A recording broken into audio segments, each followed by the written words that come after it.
Hi, Dr. Paul Haider here. I had a person yesterday ask me, "Do you think I'm negative?"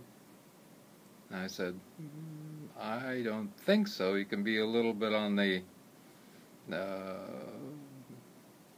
intellectual side, thinking a little bit, a lot in fact, and sometimes that can lead to narrowing the aspect of who we are.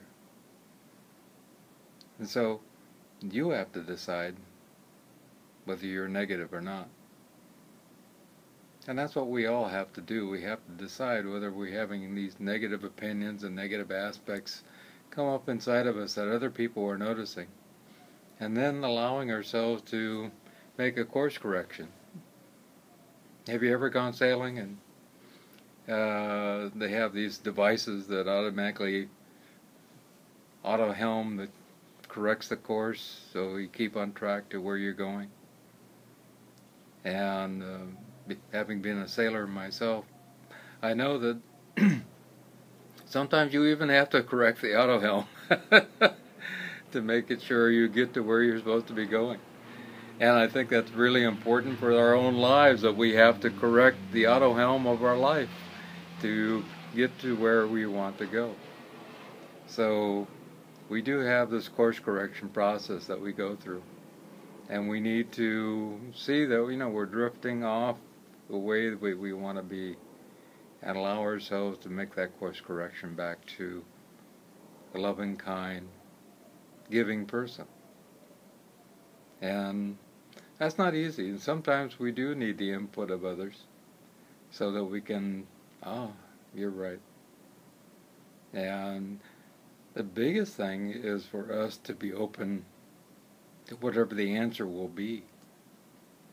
If they say, no, you're not being negative, then take that in. But if it is, yes, I think so, are we willing to accept that and surrender to that? I think in this day and age we have lots of people who are not willing to listen to another aspect, another opinion, a different way of looking at things. And this is causing havoc in our lives and creating a process where our auto helm is drifting off completely, and we're not going to be making it to where we want to be. So it's important to be open to the possibilities that maybe I'm not doing exactly what I should be doing, and maybe I need to make a course correction, and maybe the people of the world are not on the right track, or maybe they've drifted off course, and we need to make a collective course correction. And I think that's really important. Even societies can have a time when they drift off track and need to make a course correction. Because if we keep going a particular way we know is not going to be good, then we end up in where we don't want to go. They could be disastrous. And we see this with young people, and we see this with people of all ages, where they get off on the wrong track and they end up, doing things that they didn't really want to do, and being around people they didn't really want to be around, and something happens and they end up in trouble. And this also happens with nations, and we end up with problems in the world.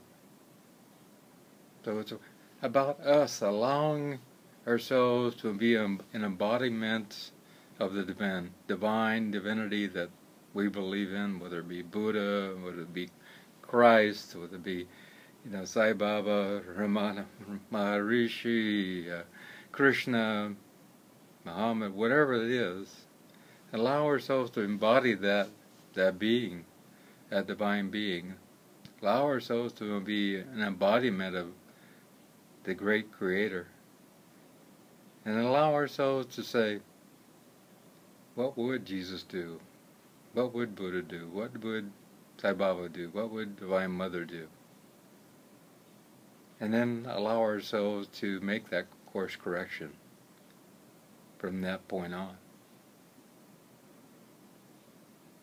It's important that we not just think about these divine beings, but we be these divine beings. We are entangled minds.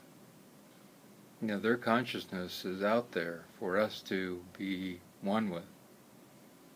We are one consciousness, one with everything. We are not alone. We never have been alone. And if you sit in the quietude of nature and you're just there for a while, wonderful things will come up. And that is that divine consciousness coming to us. Both we're in the middle of a big city and there's lots of noise and craziness going on, and it's very difficult to find that divine mind, that great consciousness which comes from within and without. So it's important, as all the great saints and gurus have said, that we need to be out in nature. We need to be in silence. And it doesn't matter what the world does. I mean, it is important what the world does because we are part of the world and we do play our part. At the same time, we are the micro within the macro.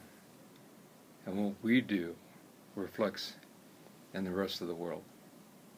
It's important also to go inside and do what we need to do to break and make a huge change in everything else.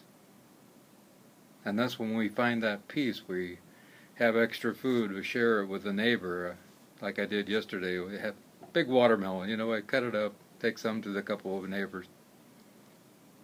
To do that kind of thing brings a little joy into someone's heart.